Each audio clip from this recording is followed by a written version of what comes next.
Shalom, selamat malam dan selamat datang ke kebaktian KKA Field School STFP Sabang yang bertemakan Scriptural Color Coding. Kita sudah berada di malam yang keempat dan puji Tuhan atas berkatnya kita tetap semangat dan juga kita berada di sini untuk satu tujuan adalah untuk belajar firman Tuhan dan mau mendengarkan apa yang Tuhan katakan kepada kita. Pada saat ini kita akan memulakan kebaktian ini dengan menyanyikan lagu tema kita LPM 185 Bila Kita ke Surga, dan mari kita sejenak kita untuk berbeda dan menyanyikan sama-sama.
Kita bersatu dalam doa.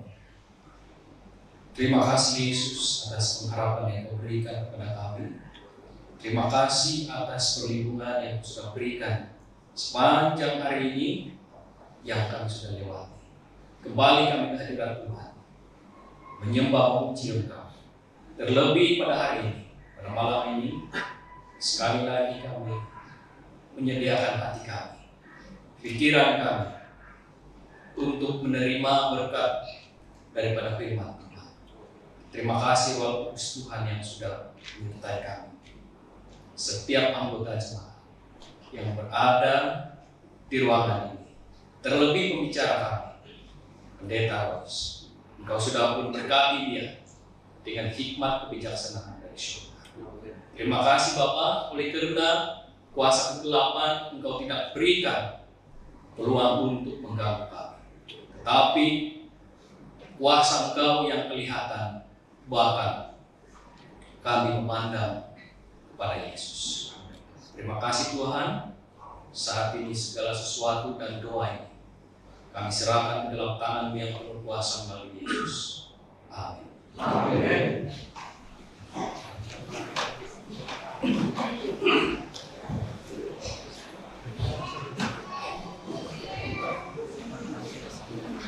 Terima kasih atas pimpinan doa yang telah dilayangkan oleh Pastor Ronald Gino yang sekarang ini melayani di daerah di daerah Bugadi.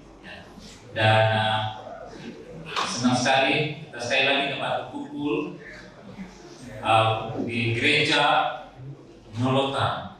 Ini adalah kali pertama bagi saya berada di gereja ini, pertama kali juga di gereja Mobil. Dan karena peluang, karena KKR ini telah membuka peluang bagi kita dan bagi saya sendiri untuk berada di sini bersama-sama dengan umat-umat Tuhan di gereja ini. Saya sebagai pemimpin acara pada bagian ini, saya berbuka yang sekarang ini sedang melayani di daerah Sikuati Kuda, dan ada juga anak pastor di sini ya. Oke, baik. Saya lakukan persembahan gitu ya. Jadi kita akan memungut persembahan, dan pemungutan persembahan ini akan dipungut setiap malam untuk mendukung keperluan pikiran ini, setiap malam untuk mendukung keperluan kita dalam pikiran kita.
Terima kasih kepada para pelayan yang telah melayani kita dalam pemungutan persembahan sebagai sponsorasi kita, sebagai pelayanan kita untuk menjadi saluran berkat untuk keperluan dalam bagian ini. Baiklah, sebelum kita akan mendengarkan khotbah yang akan disampaikan oleh Pendeta Royce Panjaitan yang malam ini yang bertajuk Yellow, warna malam ini adalah kuning. Kita lihat ada beberapa yang berwarna kuning pada malam ini. Ya.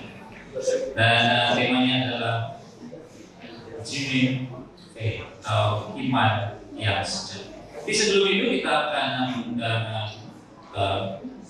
grup atau penyanyi daripada choir damai ya, untuk melayani kita di dalam lagu bersama.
I shall not be commanded somebody.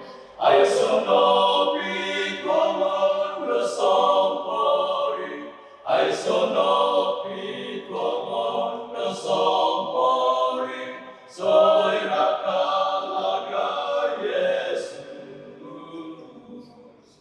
Soy rakalaga Yesus, Yesus. Mengumpul turun nama-nama. I shall not be commanded somebody. Soy rakalaga Yesus, laga Yesus. I shall by ngampus da sumanu. Otoon by ngampus da sumanu. Otoon by ngampus da sumanu. Soy rakarikot Yesus. Soy rakarikot Yesus, Yesus. Manimong turun nama-nama. I shall not be commanded sumanu. Soy rakarikot Yesus, rikot Yesus. Soy rakarikot Yesus, Yesus. Manimong turun nama-nama. I shall not be commanded sumanu. Soy rakarikot Yesus, rikot Yesus.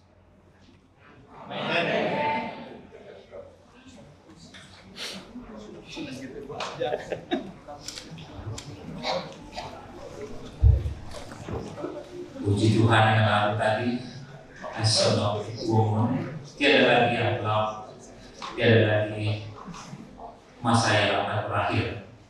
Terima kasih dengan lagu yang begitu merdu yang kita telah dengar pada sebentar tadi. Pada saat ini kita akan mendengar Pastor Royce Panjaitan dan percaya. Oke, saya akan mungkin ada yang sudah mendengar kebenaran dan saya akan memperkenalkan sekali lagi serba sedikit tentang pembicara kita. Oke, mana sudah di sini? Oke. Oke, pembicara kita namanya adalah Pendeta, ini nama penuhnya, Pendeta Royce Marlin Panjaitan, dan istrinya bernama Esther Woen Anggriana. Dan besok hari mendarat malam. Oke. istrinya akan mendarat malam ini, ya. Oke, sudah mendarat. Oke, sudah. Mungkin besok akan bersama dengan, bukan pasti besok, ya pasti besok akan bersama dengan kita. Amin. Oke, amin. Oke, kita terus doakan untuk perjalanan yang selamat. Oke, berikut ini adalah beberapa yang saya mau nyatakan. Dia sudah mereka ya punya 3 orang anak, 2 wanita dan 1 pria.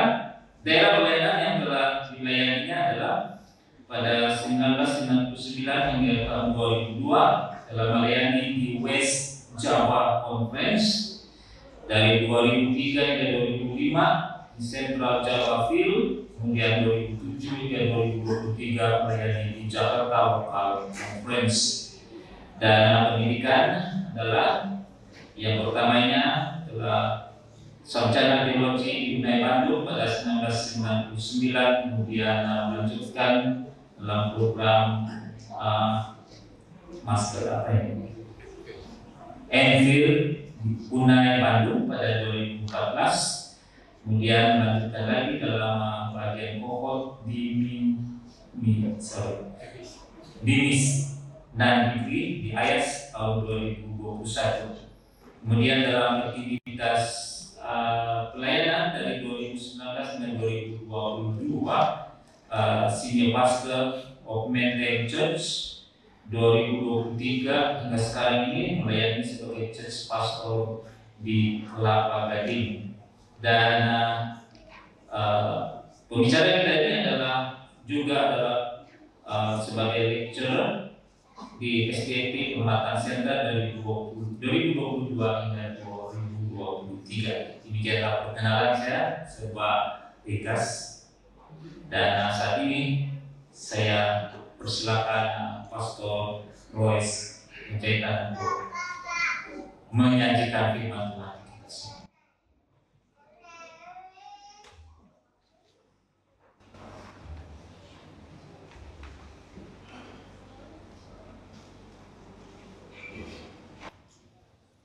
Shalom.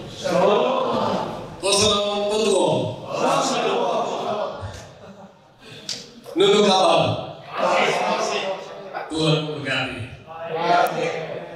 Pada kesempatan kita tentunya bersyukur kepada Tuhan yang seperti masih dapat kita rasakan untuk saling dekat satu sama lain dalam mempelajari firman Tuhan. Saudara-saudaraku yang kekasih dalam nama Yesus Kristus, terima kasih oleh karena sebelum kita memulai pendengaran kita atas firman Tuhan, sudah didahului dengan doa yang begitu luar biasa untuk mendoakan pembicara agar setiap firman disampaikan bisa tinggal dalam hati kita. Amin. Dan yang kedua, saya sangat senang dengan lagu pujian dari Bapak-Bapak, di mana tidak akan ada lagi kegelapan kalau Yesus datang kepada siapa? Kepada kehidupan kita. Luar biasa. Saudara-saudara sekalian, memang tujuan akhir daripada agama kita adalah sorga. Itu sebabnya jangan pernah menyesal menjadi pengikut umat atau pengikut Tuhan. Apa yang saudara sudah tunjukkan dalam iman saudara selama ini, pertahankan sampai maut depan, memisahkan kita masing-masing. Sekarang pertanyaan bagi saudara-saudara semuanya, berapa orang yang hadir dalam ruangan ini benar-benar bergembira?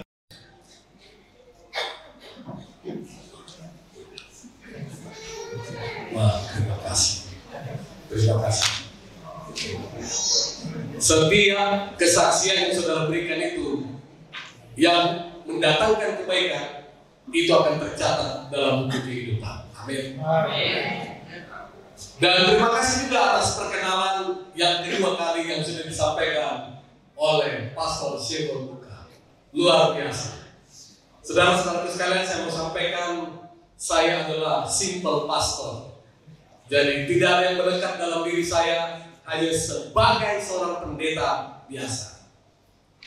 Pada malam hari ini, saya ingin mengulangi pelajaran apa yang sudah saya sampaikan tadi malam. Bagaimana Allah memiliki rencana yang begitu luar biasa untuk menyelamatkan saudara dan saya dari kehidupan dosa. Warna tadi malam telah menjelaskan bahwa kita hidup dalam gelimang kejahatan. Dan sebagai manusia yang tidak memiliki kekuatan apa-apa untuk menyelamatkan diri, kita tidak bisa membawa diri kita kepada kehidupan kekal. Kecuali siapa? Yesus.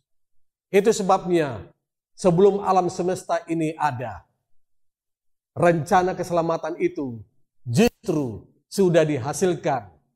Dan apa yang kita lihat dalam buku Kejadian pasal 3 ayat yang ke-15. Injil pertama yang diberikan Alkitab kepada saudara dan saya adalah bahwa keturunan perempuan itu akan menjadi apa? Pemenang atas maut, dan kita akan hidup selama-lamanya di mana? Di sorga yang Tuhan sudah sediakan. Pada malam hari ini kita akan tiba kepada satu warna. Dan pekabaran malam hari ini juga akan berhubungan erat dengan pekabaran pada hari Sabtu yang akan datang. Yakni Yellow Genuine Faith. Dan hari Sabtu nanti, hari Sabat, adalah Grow in Christ. Atau dengan simbolize colornya green. Mari kita arahkan perhatian kita kepada Alkitab. Saudara punya Alkitab, boleh dipegang dan kita akan buka. Sebuah iklan yang cukup menarik dari Give Unlimited of Scarborough, Ontario. Ada iklan untuk sebuah jam tangan yang diberi nama Mood Watch. Demikianlah promosi jam ini. Anda telah melihat cincin suasana hati yang luar biasa dengan warnanya yang selalu berubah. Sekarang Anda dapat memiliki jam tangan baru yang menarik dengan sifat mistis yang sama. Tampilan jam berubah warna dari hitam yang tidak menyenangkan melalui 6 tahap berbeda menjadi biru ceria. Keterangan daripada iklan itu, dari jam yang memiliki warna-warna, disebutkan di sana bahwa hitam itu menggambarkan stres berat. Kemudian warna coklat dalam jam itu menggambarkan tegang. Dan warna kuning di jam itu menggambarkan kegelisahan. Sementara hijau muda itu menggambarkan rata-rata. Lalu kemudian apa lagi? Biru hijau ini menggambarkan saat Anda sedang apa? Santai. Dan kemudian biru menggambarkan Anda merasa baik. Dan royal blue di jam itu menggambarkan apa? Andalah yang terbaik. Jadi promosi daripada jam itu memberikan iklan yang sangat menarik, di mana menggambarkan suasana si pemakai yang bisa ditunjukkan dengan warna-warna. Tapi pada malam hari ini, kita mengarahkan satu warna. Dan ini menjadi pusat perhatian kita pada malam hari ini. Yakni Yellow Genuine Faith. Mari kita buka dalam Alkitab kita Wahyu pasal 9 ayat yang ke-17. Yellow dalam Alkitab hanya muncul satu kali dalam perjanjian baru. Yellow hanya muncul satu kali dalam perjanjian baru, yakni kitab Wahyu pasal 9 ayat yang ke-17. Oke, kita baca. Maka demikianlah aku melihat dalam penglihatan ini kuda-kuda dan orang-orang yang menungganginya. Mereka memakai baju jira, merah api dan biru dan kuning belerang. Warnanya, kepala kuda-kuda itu sama seperti kepala singa, dan dari mulutnya keluar api dan asap dan belerang. Sama seperti yang kita dapatkan dari ayat ini, maka kata kuning diterjemahkan sebagai theoi. Oke, saya ulangi. Theodes. Bahasa Greeknya. Theiodes diterjemahkan sebagai kuning belerang atau kuning seperti belerang. Tapi di Wahyu pasal 9 ayat 17 ini tidak hanya berdiri satu warna kuning saja. Ada warna apa lagi katanya? Merah seperti api dan biru seperti safir. 3 warna ini adalah warna yang terdapat pada baju jirah perang para penunggang kuda. Saudara tahu apa fungsi baju jirah? Ya, baju jirah itu digunakan sebagai pelindung dari serangan senjata musuh. Betul? Itulah gunanya baju jirah. Kita lihat. Laodikia. Kata Yunani dan maknanya inilah yang akan kita ambil. Karena warna kuning, yellow code kita malam ini, sedang mengarahkan kita untuk memiliki pelindung iman.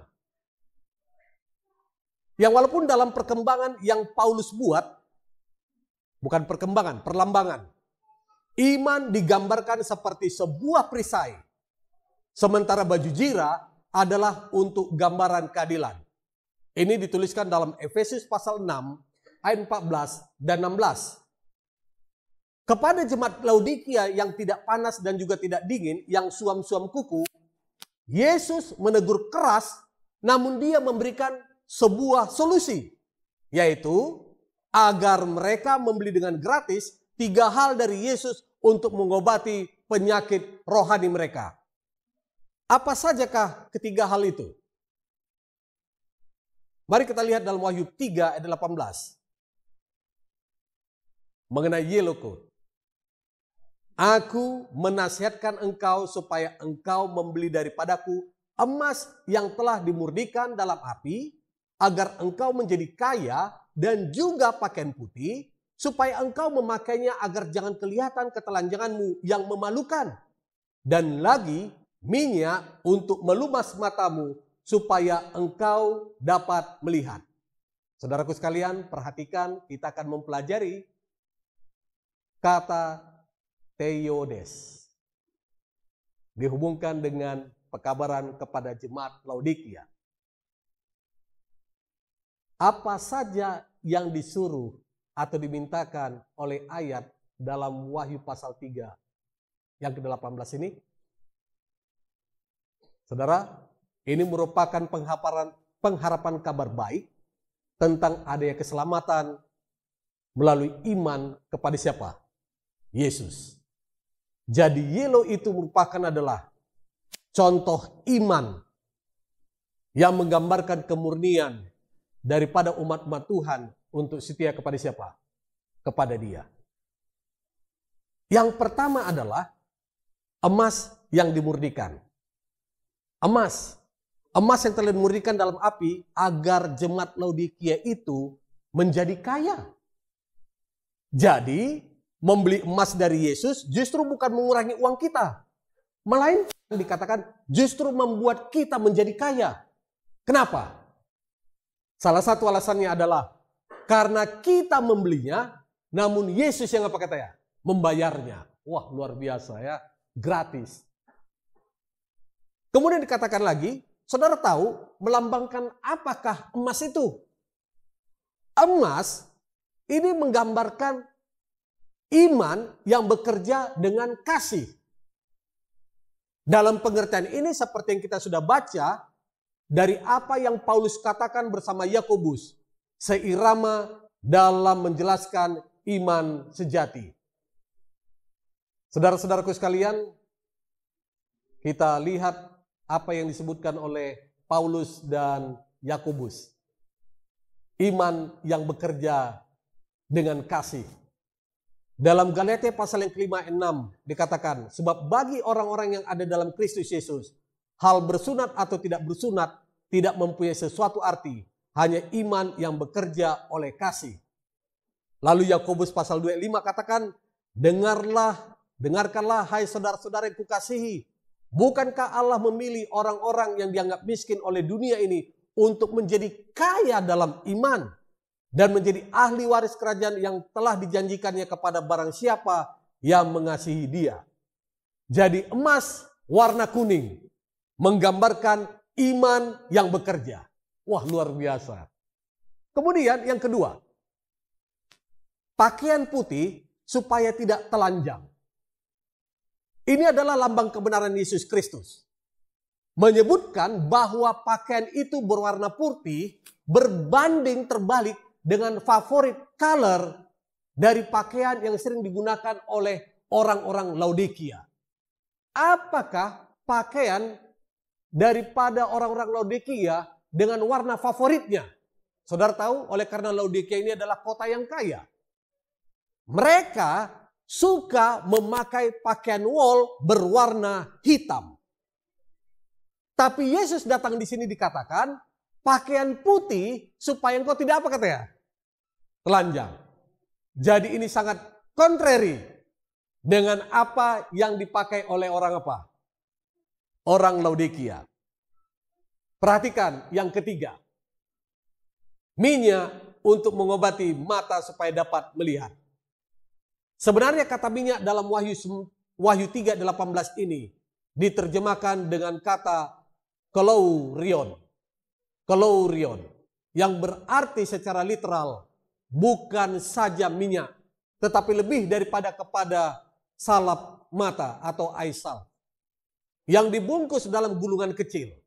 Nah, makna figuratif daripada salap mata ini adalah the word of the Holy Spirit.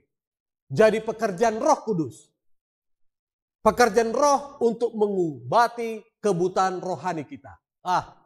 Saudara-saudaraku sekalian, banyak kebutaan rohani yang dilakukan oleh siapa? Oleh umat manusia, khususnya juga umat-umat Tuhan. Jadi pekerjaan Roh Kuduslah yang bisa mengobatinya. Tujuan untuk memiliki salep mata rohani ini adalah untuk mencelikkan mata kita agar dapat melihat kondisi kita yang sebenarnya.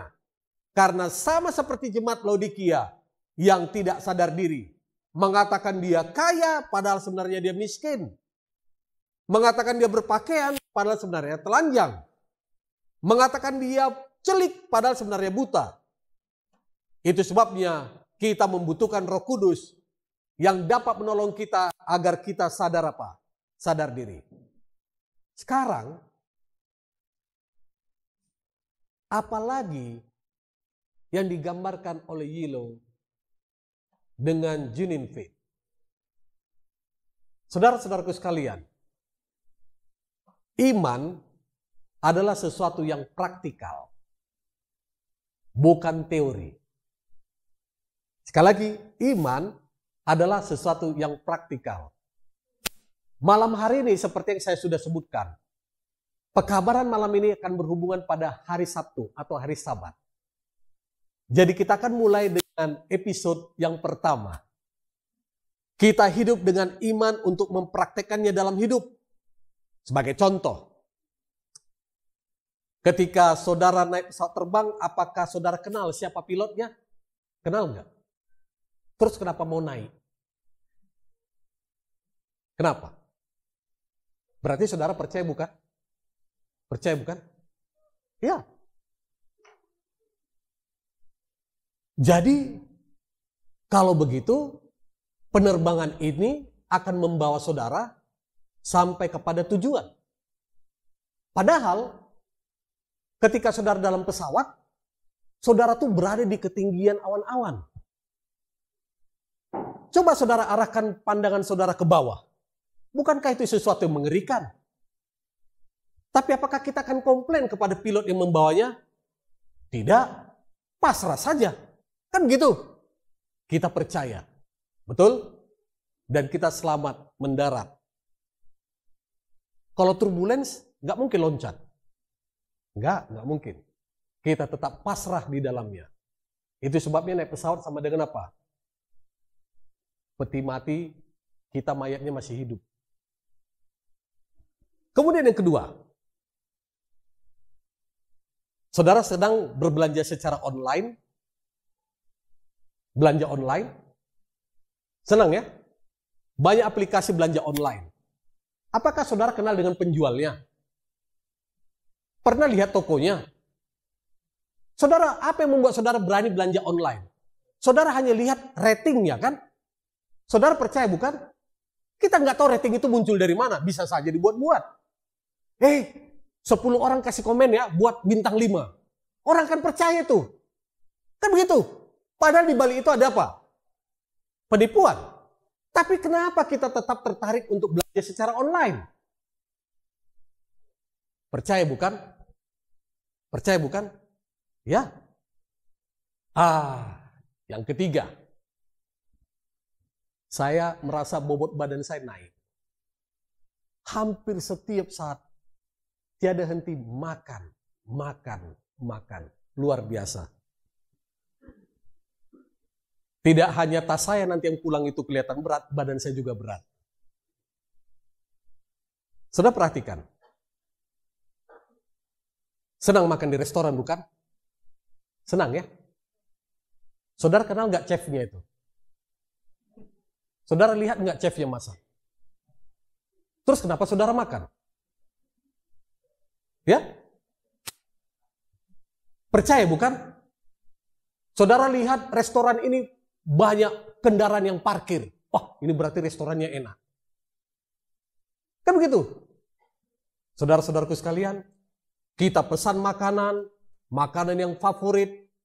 Kita tidak kenal siapa chefnya, tapi kita lahap dan membayarnya. Kita percaya. Hebat bukan?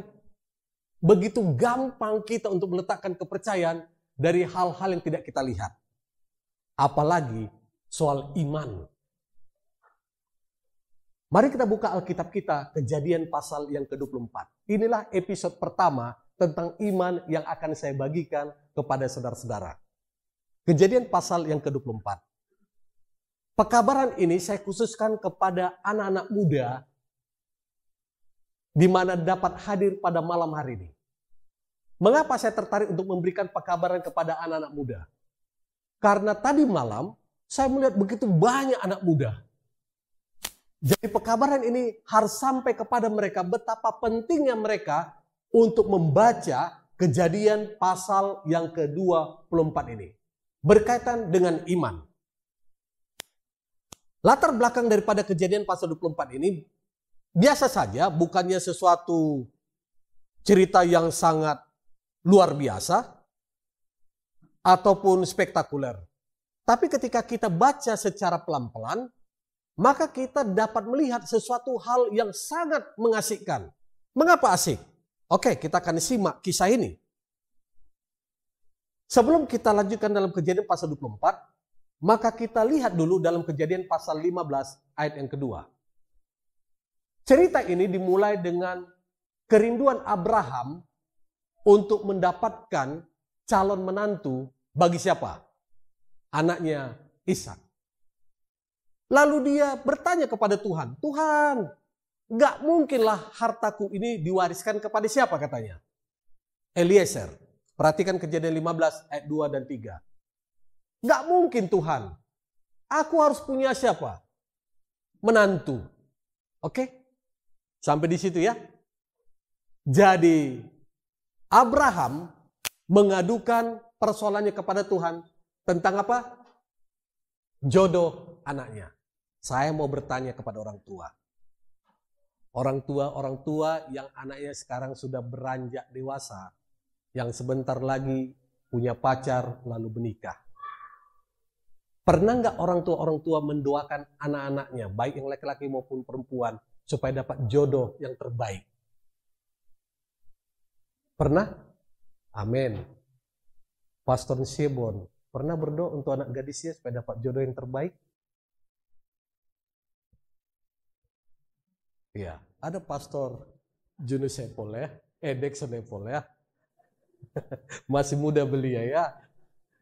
Kita doakan. Hal-hal yang baik itu kan kita doakan. Amin. Tidak ada yang haram bukan? Ya kan begitu. Kalau yang berkaitan dengan yang baik-baik. Oke. Eliezer. Dalam Kejadian pasal 24 ayat keempat. Oleh karena itu Abraham mengatakan kepada Eliezer, tetapi engkau harus pergi ke negeriku. Ini kita perhatikan ya. Tetapi engkau harus pergi ke negeriku dan kepada sanak saudaraku untuk mengambil seorang istri bagi Ishak anakku.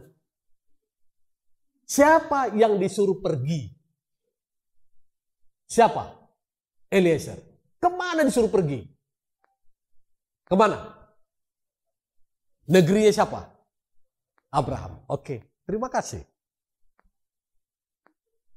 Jadi tugas daripada Eliezer mencarikan jodoh bagi Ishak di negeri asalnya Abraham.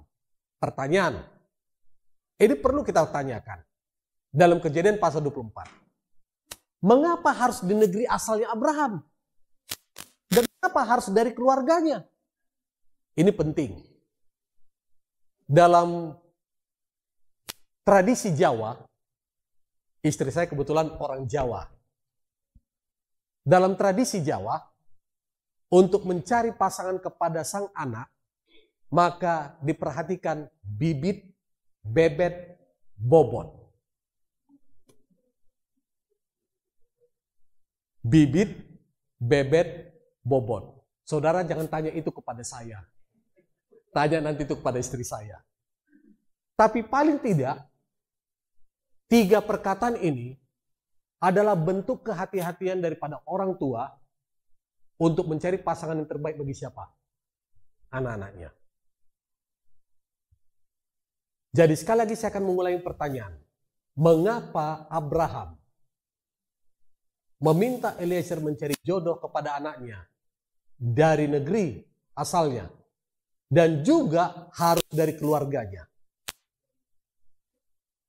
Sewaktu mencari seorang istri bagi Ishak dikatakan putranya, Abraham sebenarnya dihadapkan beberapa dilema. Kita tahu apa yang terjadi selama Abraham mengadakan pengembaraan dan tinggal dari satu kota ke kota lain. Karena cara hidup yang tidak saleh dari orang Kanaan setempatlah yang membuat Abraham tidak mau Ishak menikah dengan orang apa? Kanaan. Maka merupakan hal yang tidak patut untuk menikahi salah seorang dari antara mereka. Perhatikan Ulangan pasal 18 ayat yang ke-9 sampai 12. Jadi mengapa Abraham menyuruh Eliezer pergi ke negerinya dan mengambil calon istri kepada Ishak dari keluarganya? Kenapa?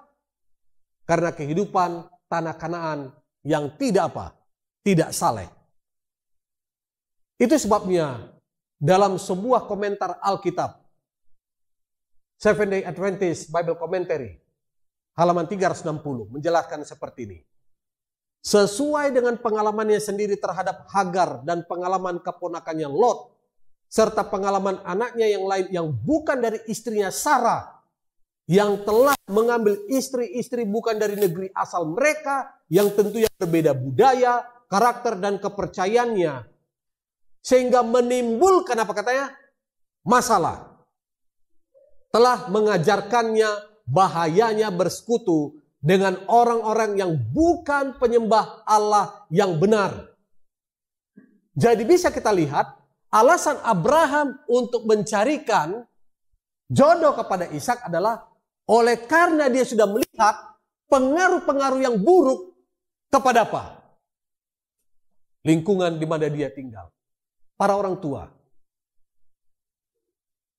Kadang-kadang kita selalu mengajarkan anak kita untuk menikah sesama suku.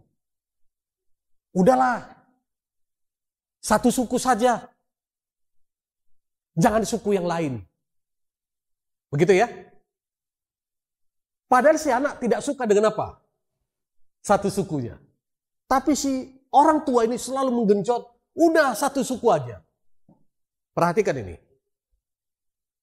Prinsip utama yang disampaikan oleh Abraham sebagai orang tua adalah, apa yang pertama katanya? Apa katanya? Seiman. Penyembah Allah yang benar. Jadi taruhlah urutan yang pertama itu untuk jodoh seorang anak adalah seiman. Satu kali peternak sapi Australia. Jadi dia pelihara sapi.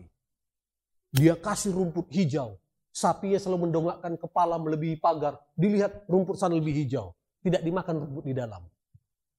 Ini si peternak sapi Australia ini lama-lama jengkel juga lihat sapinya. dikasih rumput yang bagus, nggak dimakan. Asal sapi lihat rumput ini, nggak mau makan dia. Dilihat. Nah, dia jadi bandingkan. Hebat juga sapi ini ya, bisa membandingkan warna di sana lebih hijau daripada di dalamnya. Benarlah kata pepatah ya, rumput tetangga lebih hijau daripada apa? Rumput sendiri ya. Wah, gawat ini. Saudara tahu, rupa-rupanya petani Australia itu tidak kehilangan akal. Dia pergi ke pasar sebelum matahari terbit. Dia beli kacamata hijau. Lalu dipasang ke sapi-sapinya. Begitu matahari terbit, wah sapi, wah hijau, makan. Padahal belum tentu tuh rumputnya lebih segar daripada apa? Yang di luar. Tapi karena kacamata itu mempengaruhi penglihatannya, dia makan rumput di mana? Dalam kandang.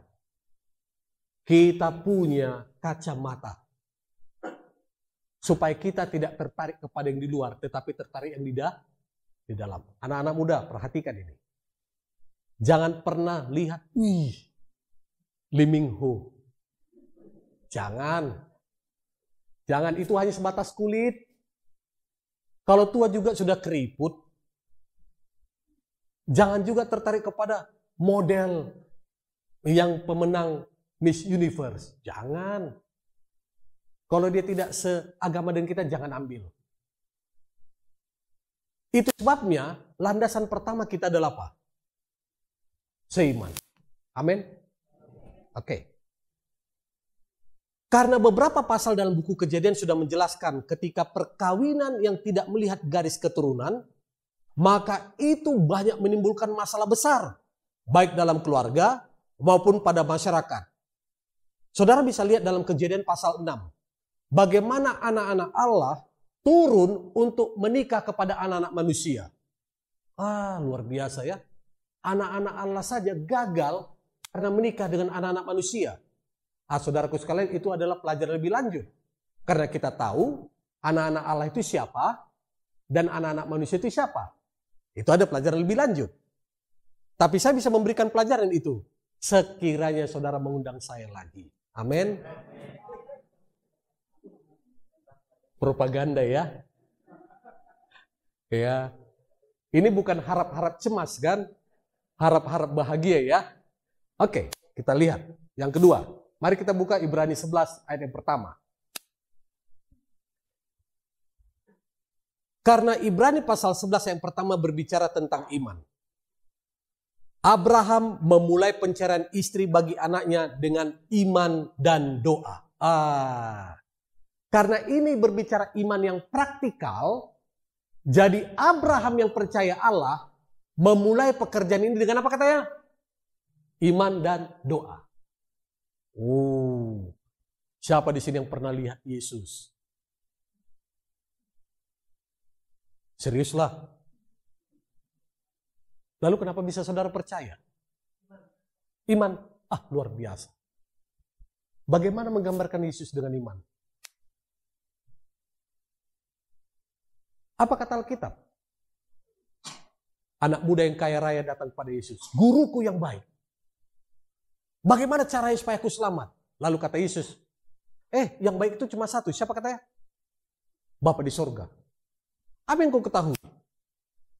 Apakah engkau sudah menurut hukum? Sudah Tuhan. Setiap Sabat aku datang ke gereja. Rabu malam aku rajin lebih awal datang ke gereja. Vesper juga, PA juga.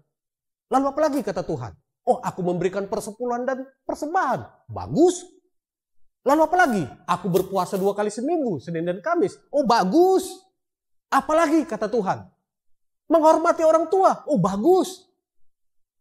Secara perbuatan betul. Tapi Yesus adalah Tuhan yang Maha Tahu. Satu lagi kekuranganmu. Apa katanya? Jualah hartamu, bagikan pada orang miskin. Pertanyaannya adalah, kalau saudara dan saya belum pernah melihat Yesus, bagaimana kita menceritakan Yesus yang kita tidak kenal itu kepada orang lain? Lengkapilah dengan jualah hartamu, bagikan kepada siapa? Orang miskin. Jadi itu sebabnya saudara-saudaraku sekalian, beragama itu mahal. Karena kenapa? Karena menuntut kesetiaan sampai nyawa apa? Dicabut. Sudah siap saudara mati untuk Tuhan? Sudah siap belum? Siap ya? Kita saja dalam pesawat kalau tiba-tiba nukik pesawatnya mati kita, siap kita? Karena kita nggak bisa buat apa-apa, bukan? Apalagi untuk mempertahankan iman. Harus siap. Amin. Oke. Saya yakin saudara akan siap. Kalau nggak siap itu karena efek gedung gereja yang bagus ini. Kita lihat. Simaklah ini. Dengan imannya ini dikatakan, memungkinkan Abraham untuk mencari tanpa harus pergi. Oke, saya ulangi. Memungkinkan Abraham untuk mencari tanpa harus pergi. Kemudian mendapatkan yang terbaik tanpa harus memilih. Dan melihat langsung dan mendapatkan istri bagi anaknya sesuai dengan harapannya tanpa sebuah pembuktian terlebih dahulu yang harus diperlihatkan kepadanya bahwa Ribka itu nantinya benar-benar wanita seperti yang diharapkan. Luar biasa bukan? Ya. Abraham belum tahu siapa jodoh daripada siapa. Anaknya Ishak. Tapi statement ini, pernyataan ini telah memberikan satu keyakinan Abraham. Pembuktian terlebih dahulu tanpa harus diperlihatkan. Mendapatkan terbaik tanpa harus memilih. Luar biasa. Ibrani 11 ayat 1. Iman adalah dasar dari segala sesuatu yang kita harapkan dan bukti dari segala sesuatu yang tidak kita lihat. Pergilah Eleazar. Ia pergi membawa apa katanya? 10 ekor onta dan banyak barang berharga lainnya. Perhatikan dalam Kejadian 24 ayat yang ke-10. Eleazar harus menempuh perjalanan kurang lebih 1.500 km dari Kanaan ke Aram Mesopotamia ke kota Nahor. Saudara bisa lihat dalam Kejadian 24 ayat yang ketiga. Kemudian dikatakan, lihat lagi ayat yang ke-10. Pulang pergi dengan memakan waktu paling kurang 4 bulan. Perjalanan yang sangat panjang. Itu sama dengan Jakarta, Bali, 1.500 km. Saudara-saudara sekalian, kalau dengan bus, dulu memakan waktu 2 hari saja ya, tanpa tol. Dulu belum ada tol ya dari Trans Jawa. Jadi memakan waktu 2 hari ke Bali. Tapi sekarang dengan ada tol cukup 1 hari 1 malam. Dan dengan pesawat terbang 1.500 km itu bisa ditempuh dengan apa? Dengan waktu 2 jam saja. Itulah jarak 1.500 km. Tapi perhatikan ini. Eleazar, dia pergi mencari jodoh untuk Ishak, anaknya Abraham. Saat itu usianya masih muda atau sudah tua? Sudah tua, usianya 80 tahun.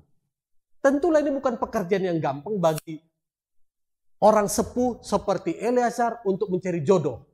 Apalagi perjalanannya ini 1.500 km. Dan dengan membawa 10 ekor onta serta barang-barang berharga lainnya. Yang mau kita lihat di sini adalah meskipun Eleazar itu tidak muda, tapi misi ini harus dilaksanakannya. Umur yang sudah 80 tahun saat itu, dan bayangkan untuk melaksanakan misi ini dengan usia seperti itu, dia harus menempuh perjalanan sejauh itu dengan hanya kendaraan onta dan memakan waktu yang lama, sulit, apalagi zaman tersebut masih zaman jahiliyah. Bukan zaman modern. Tapi perhatikan ini. Abraham adalah tipikal bapa beriman dan suka menggunakan waktunya berdoa sungguh-sungguh. Jadi Abraham selalu dilihat Eleazar. Saya mau sampaikan pekabaran penting ini bagi saudara-saudara. Saudara-saudara, tanpa saudara pun berbicara, ketika saudara memperkenalkan Tuhan kepada orang lain, tapi cara hidup saudara itu akan menjadi kesaksian bagi siapa? Orang yang melihat saudara. Amin.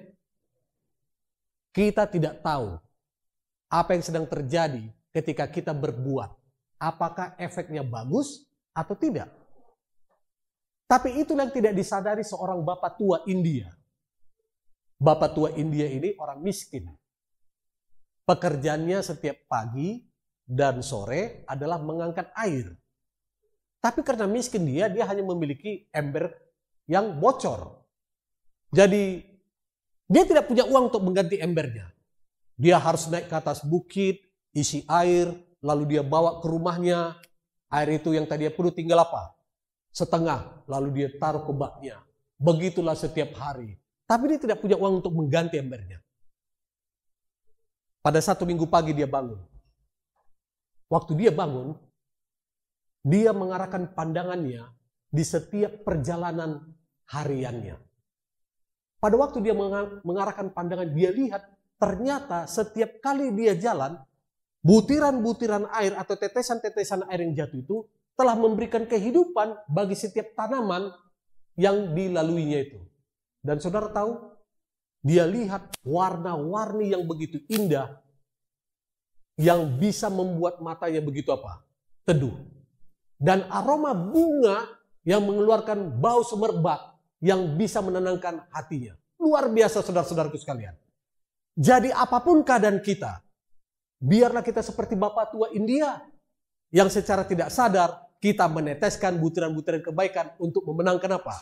Memenangkan orang kepada Kristus. Jadi Eliezer melihat Abraham suka berdoa dan dia pun adalah sosok yang suka berdoa.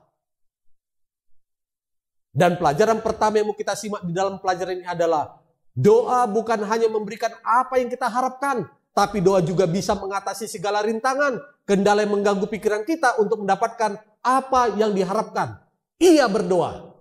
Dalam Kejadian pasal 24 ayat 12 sampai 14. Ia berdoa karena ia mempunyai beban terhadap tugasnya. Saudara-saudaraku yang kekasih dalam nama Yesus Kristus, jangan lupa ketika saudara memiliki beban, datanglah kepada Tuhan.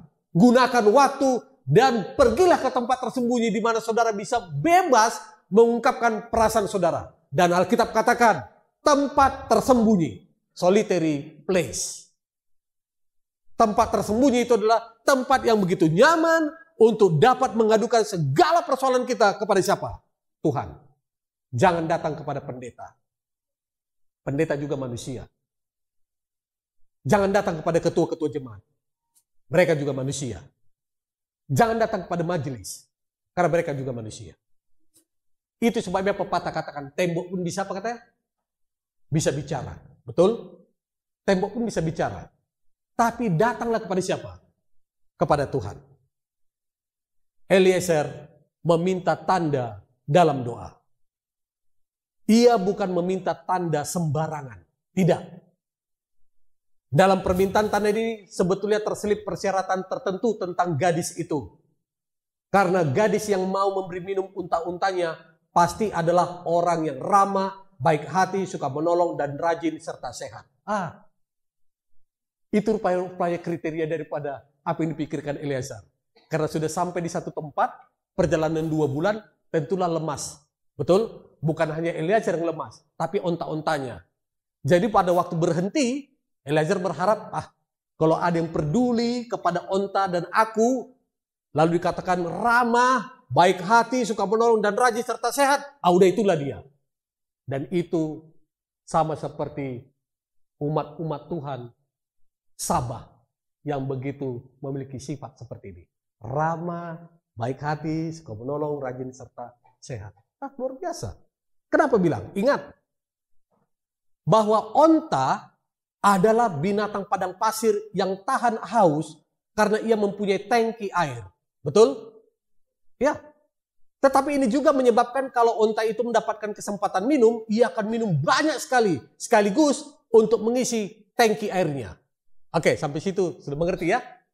Jadi onta ini sekali minum banyak dan belum lagi diisi tangki airnya. Karena dia punya apa? Punuk, ya gitu ya. Oke, perhatikan ini.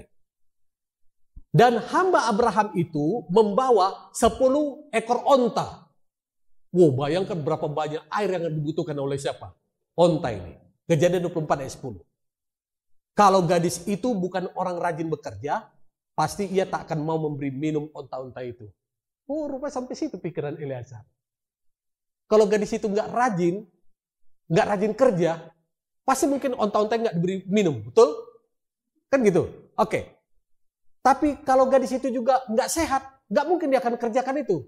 Gadis itu harus sehat. Karena dia harus kuat memberi minum onta-onta itu. Dan benar, perhatikan Amsal pasal 12 ayat 10. Orang benar memperhatikan hidup hewan-hewannya dan juga rendah hati. Wah, luar biasa di ayat. Ternyata orang benar juga adalah orang yang sayang kepada apa? Hewan-hewannya dan juga rendah hati. Kalau ia bukan gadis yang rendah hati, pasti ia tidak akan mau melakukan pelayanan rendah seperti itu untuk seorang yang asing bagi dia. Betul? Karena belum pernah kenalan. Eliezer masih asing dengan daerah itu. Tapi itulah kriteria-kriteria yang sedang disampaikan oleh siapa? Eliezer dalam hatinya. Dan dia sudah mulai dengan doa. Rasa khawatirnya itu mulai dibawakannya dalam doa. Eliezer memulai pencarian seperti di mesin Google. Kejadian 24 ayat 12 sampai 14. Apa yang dilakukan Eliezer? Dia berdoa. Baca dan simak baik-baik doa Eliezer yang ditulis di ayat 12 sampai 14. Dan baca pelan-pelan ayat 15 dan 16. Tolong perhatikan Alkitab saudara. Kejadian 24 ayat 12 sampai 14 dan baca pelan-pelan di ayat 15 sampai 16. Saudara lihat, sebelum ia selesai berkata, amin. Sebelum dia mengakhiri doanya. Maka datanglah Ribka yang lahir bagi Betuel, anak laki-laki Milka, istri Nahor, saudara Abraham. Anak gadis itu sangat cantik parasnya, seorang perawan. Luar biasa. Sebelum selesai berdoa, jawaban doa sudah ada. Dan setelah sudah mendapatkan apa yang dia cari, Eliezer juga berdoa. Oh, ternyata setelah datang gadis itu, dia mengucap syukur, berdoa lagi. Berapa banyak dari antara kita mengucap syukur melalui doa terhadap apa yang kita alami. Saudara, apapun boleh terjadi. Apapun boleh terjadi. Tapi satu yang nggak boleh terjadi adalah jangan sampai berkat Tuhan ditarik dari kehidupan kita. Benar? Jadi, itu sebabnya Paulus katakan, dalam segala hal, gunakan waktumu bersyukur dan berdoa. Jadi Eliezer melihat Ribka, paras yang cantik, dan dia masih perawan. Dan Eliezer melihat perempuan itu, dia berdoa. Dan Eliezer benar-benar adalah orang yang tahu berterima kasih. Catatan, banyak orang hanya mau berdoa saat meminta, tapi lupa berdoa saat mendapatkan apa yang dia minta. Itulah sifat manusia. Dan mengenai sikap serta doa Eliezer ini. Dalam komentar Alkitab, Seventh-day Adventist Bible Commentary, volume yang pertama, halaman 364, mengatakan, betapa jauh lebih berhasilnya kita dalam semua urusan duniawi kita, jika kita seperti Eliezer, yang mengakui Allah dalam segala hal yang kita lakukan. Amin. Jadi Eliezer hanya mengakui Allah yang bisa melakukan itu. Dan itu semua hanya dengan iman yang bekerja. Itu sebabnya saudara-saudaraku sekalian. Kejadian pasal 24 sedang menceritakan mengenai 3 pendoa. 3 pendoa itu adalah Abraham, Eliezer, dan Ishak. Abraham berdoa, hambanya Eliezer berdoa, dan perhatikan anaknya Ishak. Baca dalam ayat yang ke-63. Saudara perhatikan. Dalam bahasa Indonesia hanya menyebut demikian. Menjelang senja, Ishak sedang keluar untuk berjalan-jalan di padang. Adakah bahasa lokal ayat yang ke-63? Boleh baca? Bantu saya supaya kita sinkronkan. Bisa baca Pak Pendeta? Ayat yang ke-63. Ayat 63. Menjelang senja, Ishak sedang keluar untuk berjalan-jalan di padang. Dia melayangkan pandangannya, maka dilihatnyalah ada unta datang. Terima kasih. Kata menjelang senja. Tolong perhatikan kalimat menjelang senja. Kalau saudara compare ke dalam versi bahasa Inggris, dalam American Standard Version, King James Version, Revised Standard Version, New International Version, New American Standard Bible. Tolong perhatikan. Kalimat yang dikatakan adalah, and Isaac went out to meditate in the field at the eventide. Jadi kata senja itu menggambarkan bahwa Ishak pergi untuk meditasi atau berdoa.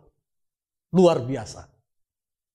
Jadi ayat 63 itu menggambarkan kebiasaan Ishak yang suka berdoa.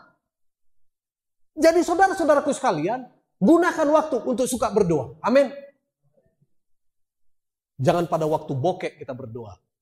Tuhan, sudah nggak ada lagi uangku ini. Karena dia baru datang dari Amerika. Dialeknya berubah. Cuhan, bukan Tuhan. Cuhan. Karena dia baru pulang dari Amerika. Dialeknya berubah, bukan T jadi C. Cuhan. Jangan. Tuhan tidak butuh estetika dalam doa. Tidak butuh. Dia butuh kesungguh-sungguhan hati berdoa. Jadi Tuhan, tolong Tuhan, aku lagi bokek. Mentang-mentang dari Amerika dia sudah bokek. Dia bilang, Tuhan tolong, aku udah bocek. No? Oke, kita lihat. Jadi, dengan kata lain, Ishak, seorang yang suka berdoa. Bayangkan kalau hari ini kita punya beban berat. Dan menjadi pergumulan dan suami istri bahkan anak mendoakannya itu bersama-sama. Luar biasa. Perhatikan dalam Bible Commentary. Seventh-day Adventist Bible Commentary. Halaman 365. Suami dan istri yang persatuannya datang sebagai jawaban atas doa akan terbukti menjadi berkat terbesar bagi satu sama lain. Luar biasa. Suami istri harus saling mendoakan. Saya mau bertanya nih. Kita interaktif dikit ya. Siapa di sini suami masih sayang istrinya? Amin. Jadi nggak butuh doa ya. Apalah gunanya doa tapi kalau nggak sayang istri, betul? Betul? Betul nggak? Tapi lebih sempurna lagi kalau sayang istri lalu mendoakannya. Amin.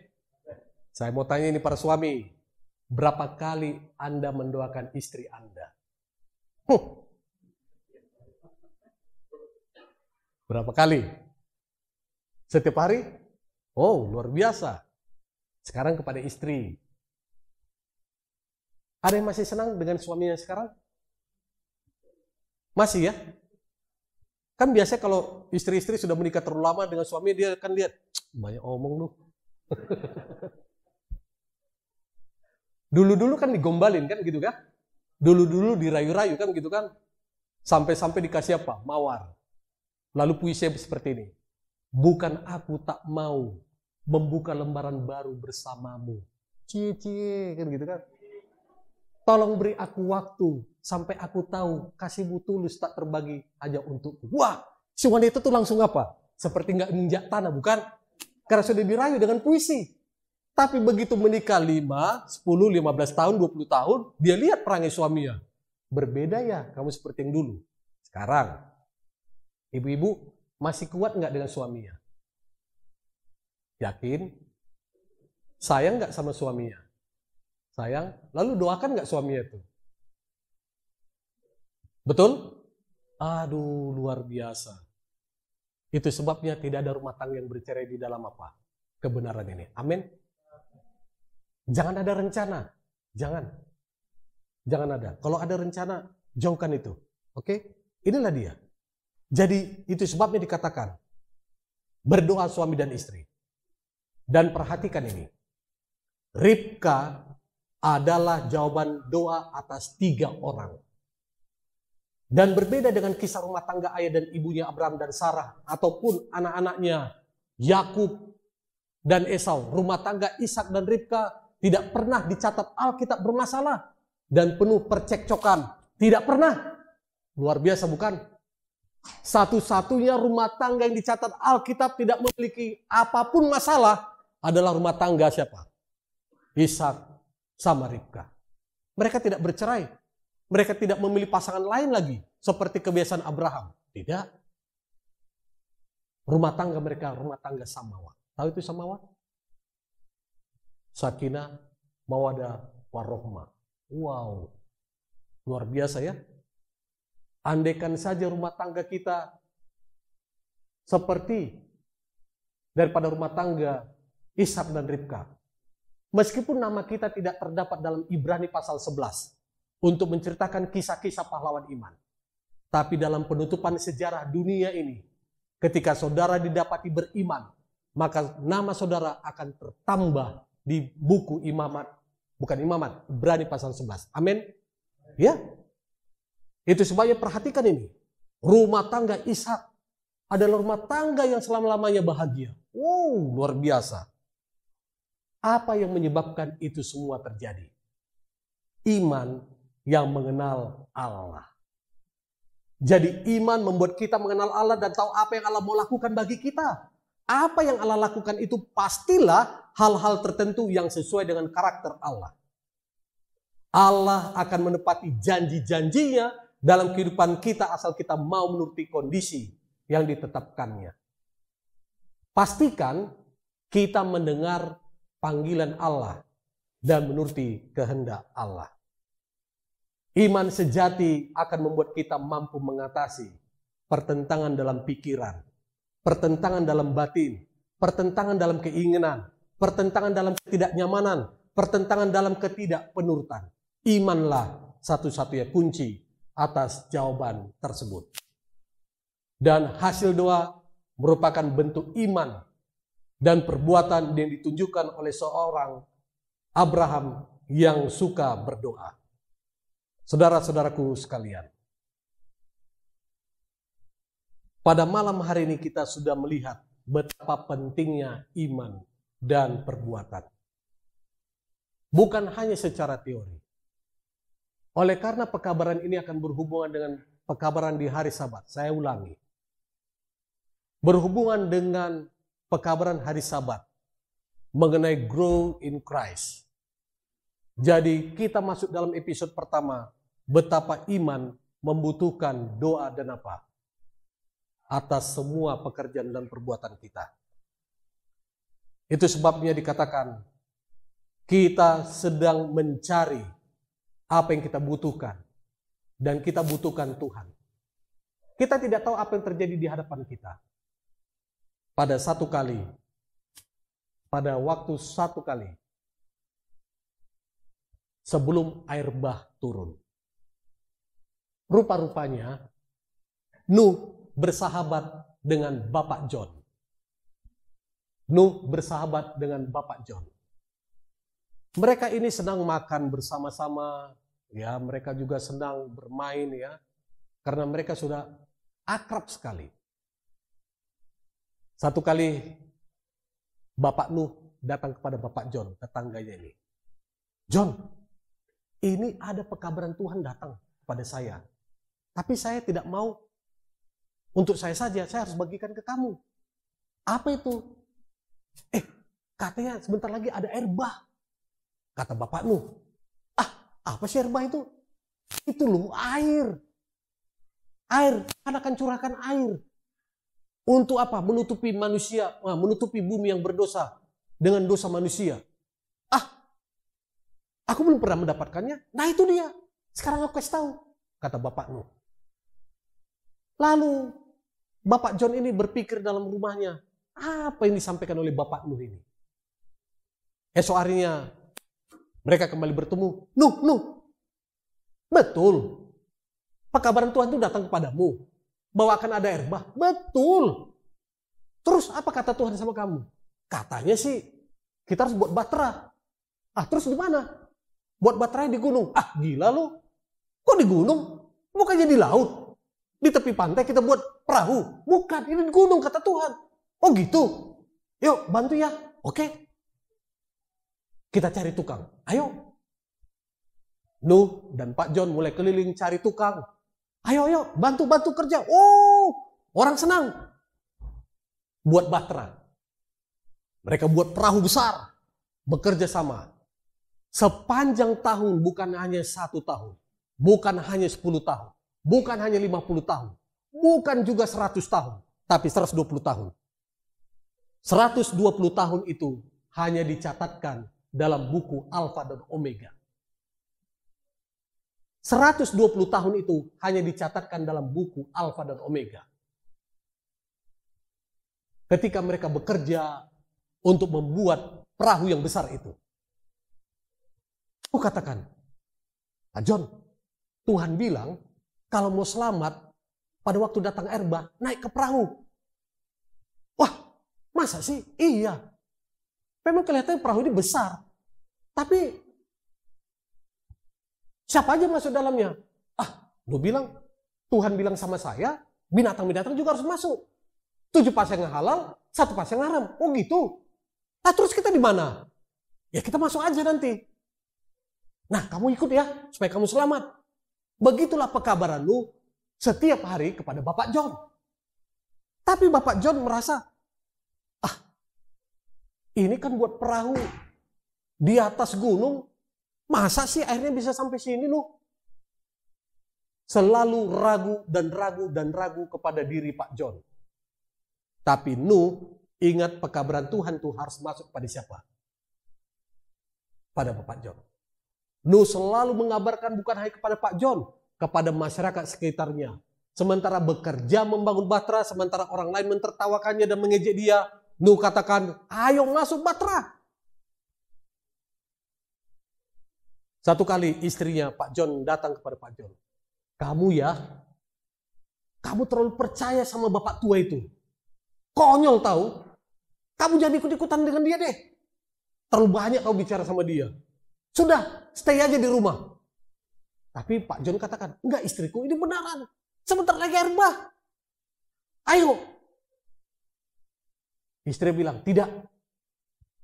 Tapi sementara pekabaran itu diberikan Nuh, Pak John ini membantu Nuh untuk membuat Bahtera. Sampai pada satu kali, sementara Bahtera itu selesai dibuat. Lalu Bapak John memperhatikan binatang-binatang mulai memasuki Bahtera. Satu demi satu, binatang-binatang yang dikenal oleh Pak John ini berbaris antri dengan tertib memasuki Bahtera. Sementara dia mengarahkan pandangannya ke atas, dia melihat awan sudah semakin gelap. Pada waktu awan itu gelap, ada satu tanda bahwa sebentar lagi akan apa? Akan hujan. Jadi pada waktu tanda itu sudah mulai dilihat oleh John, dia menyadari hujan akan segera turun dan mengamini setiap perkataan Nuh. Lalu dibilang Nuh kepada John, John, ayo, ini adalah saat terakhir. Engkau tidak bisa mengelak dari air yang begitu dahsyat ini. Karena ini adalah pekabaran Tuhan.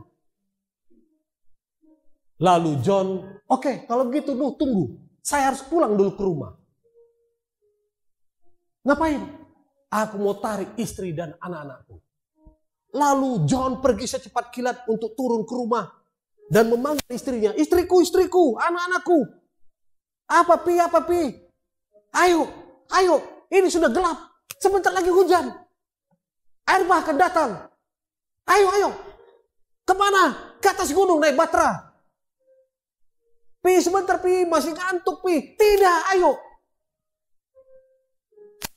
Saudara-saudaraku kasih. John ayahnya selalu memanggil istri dan anak-anaknya. Tapi istri dan anak bilang, udahlah Pi, kamu aja lah Pi yang pergi. Kamu percaya banget sama Nuh gila itu. Akhirnya John pergi sendiri.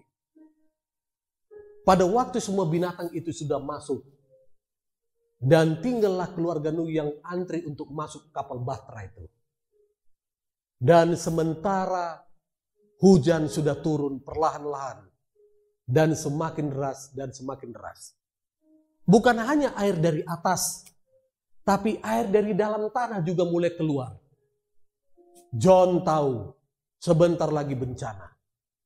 Tapi orang-orang di sekelilingnya tidak percaya pekabaran Nuh. John masih percaya.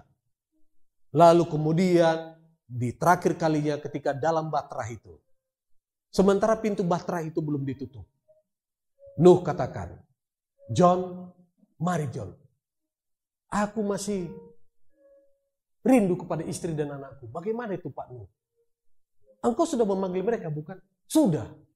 Engkau lihat tuh air sudah mulai apa? Sudah mulai naik. Berikan aku kesempatan Bapak Nuh. Oke, cepat pergi. Lalu John turun lagi memanggil, istriku anakku. Ayo naik Batra, ayo naik, sebentar lagi air bah naik. Tapi istri dan anak-anak Pak John ini mentertawakan dia. Tidak, kamu saja pergi sendiri. Ini sudah dataran tinggi. Itu sudah biasa kok hujan ini seperti ini. Dan banjirnya nggak akan naik ke atas. Saudara-saudaraku sekalian, apa yang disampaikan istri dan anak-anak itu merupakan pengaruh terakhir yang membuat John membatalkan keputusannya memasuki Bahtera Nuh.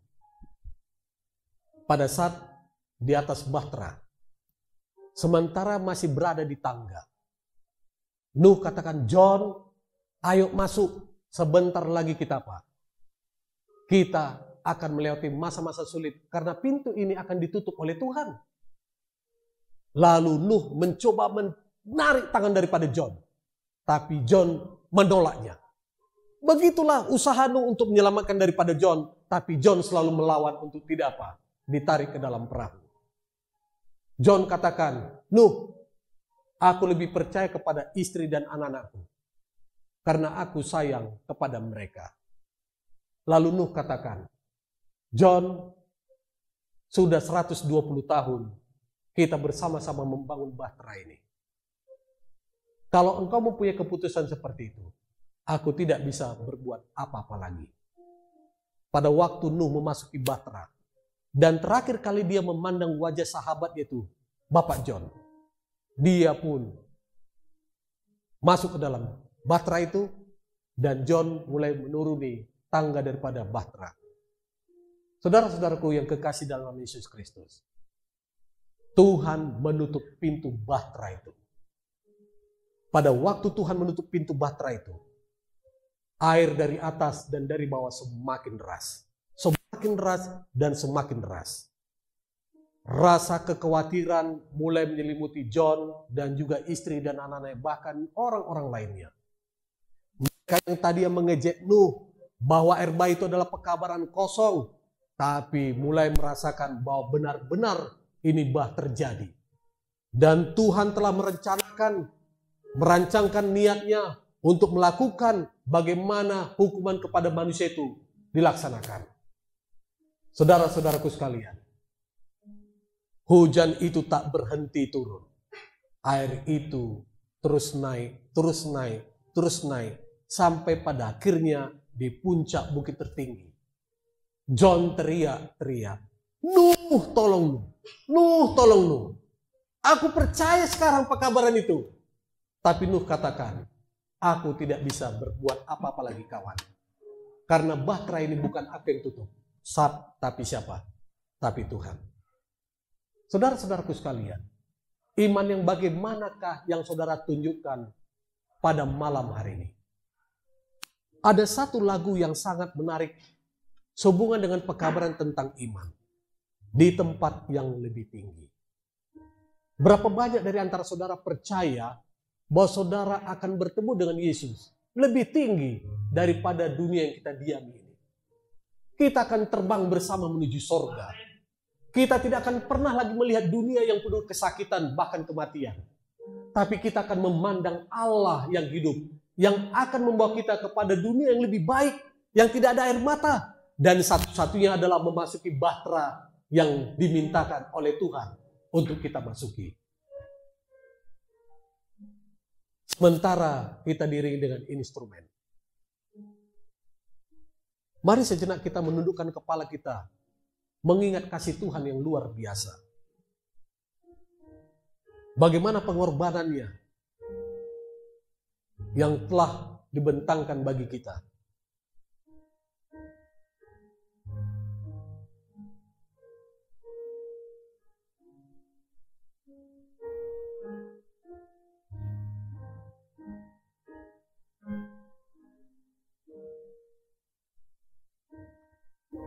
Saatnya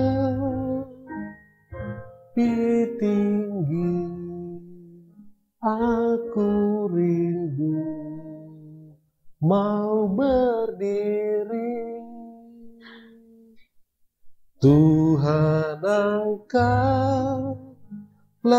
jiwaku ke tempat yang tinggi itu. Kita sama-sama nyanyikan setengah suara.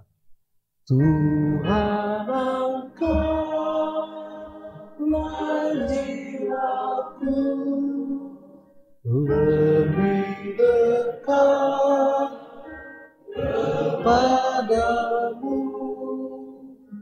Biarlah aku berdiri di tempat yang lebih tinggi.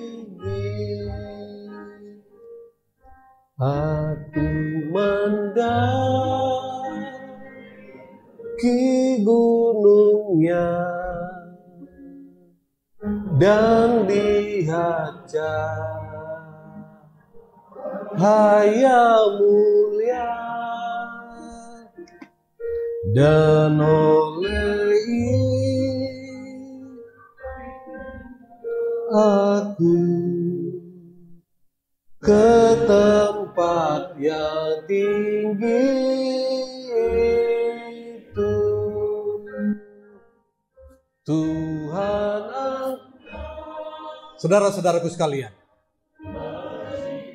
kita memiliki keterbatasan atas keselamatan kita. Tidak ada satupun yang sanggup menyelamatkan dirinya, hanya Tuhan.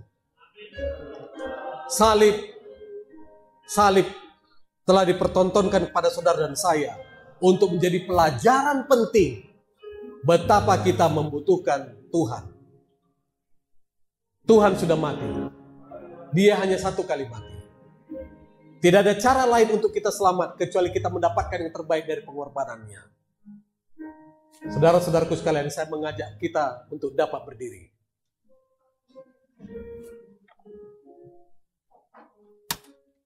Kita akan serahkan segalanya ke dalam tangan Tuhan untuk memberikan berkat-Nya kepada kita.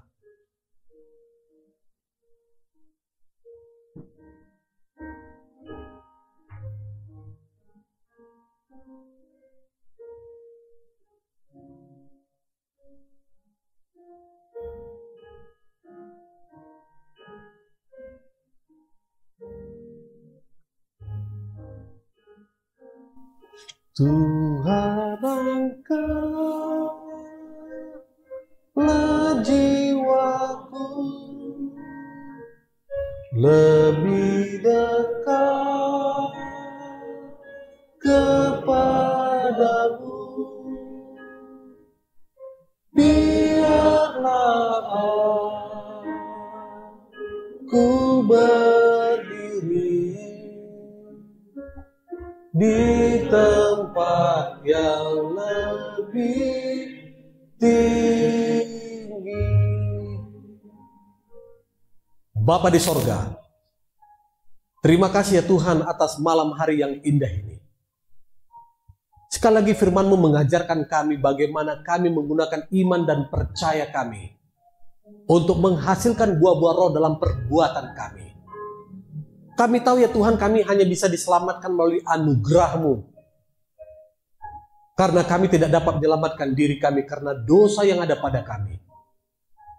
Tapi biarlah Bapa dalam pekabaran ini, bagaimana hal-hal yang tidak kami mengerti dan tidak kami ketahui, kami hanya datang mengandalkan Tuhan. Bukan hanya sekedar dalam permohonan atas apa yang kami mintakan selama ini, tapi Engkau sudah terlebih dahulu mengetahuinya. Bapa di sorga, Engkau melihat hati demi hati dari setiap pendengar yang ada dalam Ka'bah-Mu yang kudus ini. Engkau memeluk mereka satu persatu ya Bapa. Apapun persoalan dan pergumulan mereka, Engkau akan mendatangkan damai sejahtera-Mu bagi mereka. Jangan pernah tinggalkan mereka Bapa. Jangan pernah Engkau izinkan belalang kerugian akan melahap hasil lumbung mereka. Dan jangan pernah juga ya Bapa, Engkau berikan kesempatan mereka untuk rugi sehasta pun. Tapi Tuhan, Engkau angkat mereka. Memang dunia ini adalah dunia misteri bagi kami. Kami tidak tahu apa yang terjadi. Apa saja Tuhan biarkan untuk kami alami, betul. Tapi satu Tuhan tidak boleh kami izinkan adalah tangan-Mu yang penuh berkat itu. Jangan pernah Engkau lalukan dari kami. Peluk mereka satu persatu ya Bapa. Temani mereka. Dan kami tahu pengkabaran ini akan selalu kami bawakan dimanapun kami tinggal dan berada. Terima kasih Tuhan, terima kasih.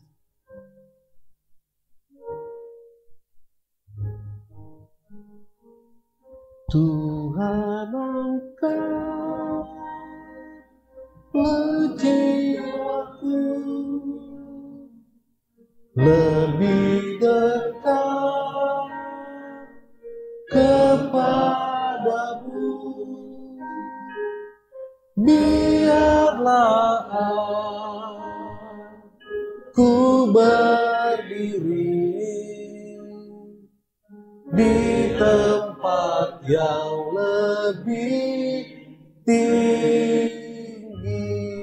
Damai sejahtera daripada Allah Bapa, kasih Yesus Kristus, dan persekutuan Roh Kudus akan menyertai kita dari sekarang sampai Maranatha. Amin. Shalom, selamat malam, Tuhan memberkati, dan besok malam kita ketemu lagi dalam firman yang spektakuler. Tuhan memberkati.